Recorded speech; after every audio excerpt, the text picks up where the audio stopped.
आदमी सब कुछ अपने स्वार्थ के अनुसार करता है। धर्माचरण भी, धर्म का पालन भी स्वार्थ के अनुसार होता है। सब कुछ आदमी के स्वार्थ पे टिका हुआ है। स्वार्थ से ही सारा खेल चल रहा है। स्वार्थ के बाहर कुछ भी नहीं है। हालांकि सही मायने में जब धर्म वो कहलाता है जब तुम स्वार्थ को छोड़ते हो, स्वार्थ को समझ के स्वार्थ का त्याग होता है, तब जो बचा रहता है वो धर्म है। असल बात तो ये है कि धर्म के बारे में किसी को कुछ पता ही नहीं है। बहुत से थोड़े लोगों को पता है ना। लोग इंस्टीट्यूशनल प्रातिष्ठानिक धर्म को मानने वाले लोग हैं, ज्यादातर लोग इसी को मानते हैं। पूजा अर्चना, यज्ञ हवन या कोई भी रिचुअल्स को फॉलो करना, कुछ करना है। धर्म मतलब कुछ करना है, लोगों को ये पता है। लोग ये समझ ही नहीं सकते या सोच ही नहीं सकते कि धर्म का फाउंडेशन ही वो है। धर्म का अस्तित्व ही किसी कुछ ना करने से है। जब तुम सारा करना छोड़ देते हो, जब कृत्य बंद हो जाता है, या तुम समझ जाते हो कि सब कुछ एक्चुअली हो रहा है, जब ये पर्सपेक्टिव चेंज होता है, ये पर्सपेक्टिव वाइज जो शिफ्ट होता है, पर्सपेक्टिव का जब ये शिफ्ट होता है कि जब तुम समझते हो कि सब कुछ असल में हो रहा है, मैं कोई कर नहीं रहा हूँ, कुछ कोई ईगो नहीं है जो कर रहा है, ये समझ जब आती है, तब धर्म की शुरुआत होती है। और उसी से धर्म पूर्णता को प्राप्त भी होता है, जिसे सही सही मायने में धर्म कहते हैं। लेकिन आदमी का स्वार्थ दुनिया के या जीवन के किसी स्तर को छोड़ा तो है ही नहीं, उपरांत, सबके उपरांत धर्म पे भी हावी हो गया है स्वार्थ। सब कुछ स्वार्थ के बेसिस पे ही दुनिया चल रही है। सारा काम स्वार्थ के बेसिस पे ही होता है, इंडिविजुअल इंटरेस्ट के चलते। धर्म को भी नहीं छोड़ा गया है। एक छोटे से एग्जाम्पल से तुम समझ सकते हो। ये एक एग्जाम्पल दे रहा हूँ, हाँ। इससे मैं किसी की पूजा पद्धति या किसी भी चीज़ पे सवाल खड़ा नहीं कर रहा हूँ। हालांकि उसका भी मेरे पास मेरा हक है करने का, क्योंकि डेमोक्रेसी में तुम्हें अगर किसी चीज़ को बिलीव करने का हक है तो उस बिलीफ पे सवाल उठाने का भी मेरे पास हक है। खैर,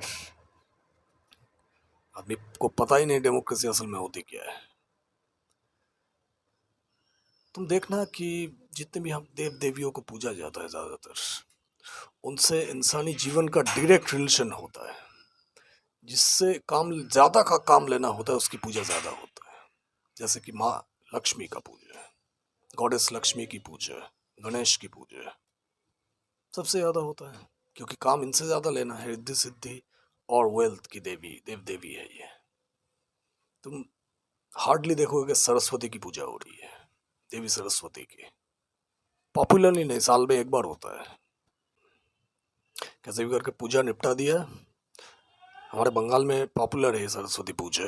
मैं तो बचपन से ही देख रहा हूँ। वो पूजा कम है, मौज मस्ती ज़्यादा है, क्योंकि वो दिन वसंत पंचमी का भी दिन होता है, इंडियन वैलेंटाइंस डे, प्रेम का दिन। तो पूजा कितनी होती है, क्या होती है, वो तो मुझे पता है ना। मैं तो कोई बाहर बाहर से आया नहीं हूँ, मैं ऐसे ही मिट्टी का हूँ। बचपन से ही देख रहा हूँ क्या होता है, कैसे होता है, कितना होता है।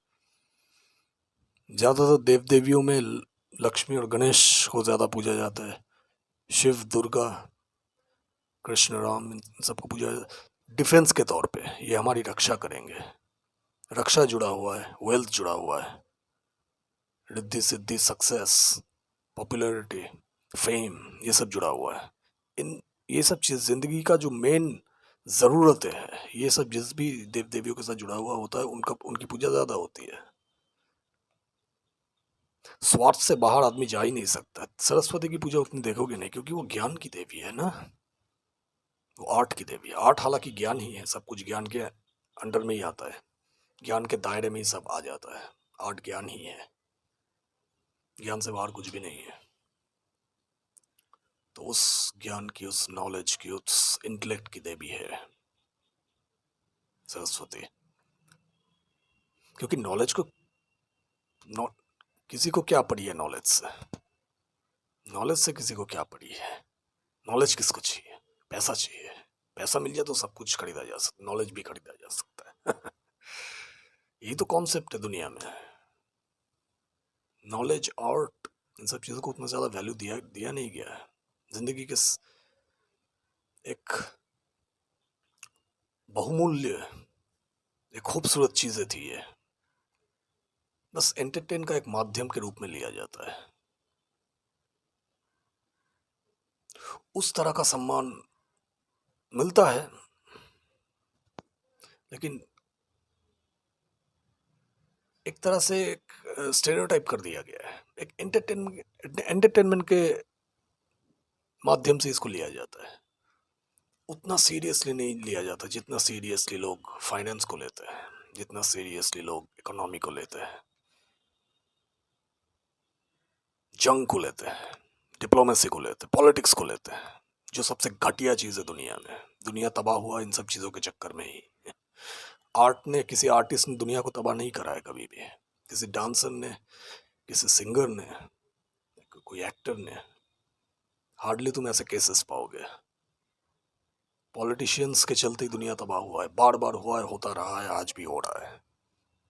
लेकिन इन सब चीज़ों को लोग ज़्यादा महत्व देते हैं क्योंकि इन सब चीज़ों का एक प्रभाव बहुत ज़्यादा है। आदमी प्रभाव में जीता है, ज्ञान से किसको क्या लेना देना है ना। तो इसीलिए देवी सरस्वती की उतनी उतनी नहीं होती जितनी देवी लक्ष्मी की होती है। आदमी जहाँ घुस, दुनिया की जिंदगी की सबसे खूबसूरत चीज सबसे विकृत हो सकता है। अगर आदमी का काला साया जिस जिस भी चीज पे पड़ गया, समझो वो गया, वो गया समझो। आदमी का साया, आदमी के स्वार्थ का जो घटिया अशुभ साया है, वो जिस भी चीज पे पड़ जाए उसका खत्म होना तय समझो। किसी भी खूबसूरत चीज में आदमी बदतर से बदतर बना सकता है अपने स्वार्थ के चलते। हर चीज में अपनी हर चीज में आदमी अपने स्वार्थ का जहर मिला देता है और अमृत भी जहर हो जाता है जब स्वार्थ का आगमन होता है। किसी भी चीज में, किसी भी सुंदर चीज तबाह हो सकता है। दुनिया में इतनी जंगें क्यों हो रही, इतनी हाहाकार क्यों मची है? स्वार्थ के चलते। ये जो दो देश आपस में लड़ते हैं, तुम्हें क्या लगता है दो देश लड़ रहे हैं? दो स्वार्थ लड़ रहे हैं आपस में, दो बिलीफ लड़ रहे हैं आपस में, दो मान्यताएं लड़ रहे हैं। इससे बड़ा पागलपन और क्या होगा? दुनिया में आज तक पागलपन ही होता रहा है। अच्छी चीज़ें भी हुई है, लेकिन बहुत कम पैमाने में। जितने बड़े पैमाने में होना चाहिए था नहीं हुआ है। और सही मायने में जो आर्टिस्ट है, जिसको सम्मान मिलना चाहिए था, प्रतिष्ठा, जिनको ज़्यादा रिस्पेक्ट, ऑनर मिलना चाहिए था, ज़्यादा वैल्यू मिलना चाहिए था, उनका भी सम्मान का पैमाना बहुत कम रह गया है।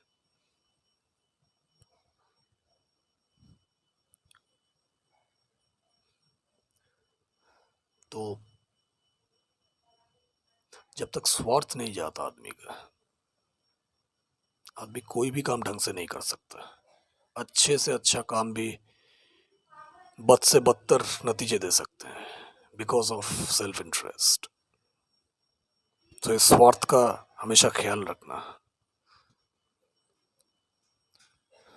स्वार्थ की पूर्ति हेतु अंधे मत हो जाना कभी भी। अगर तुम स्पिरिचुअल हो तो इस स्वार्थ को समझ के बड़ी बारीकी से इसका उपयोग करना। स्वार्थ का उपयोग तो करना ही होता है जिंदगी में। तुम धूप में खड़े हो, तुम्हें अपने आप को हटाना है, छाव में लाना है।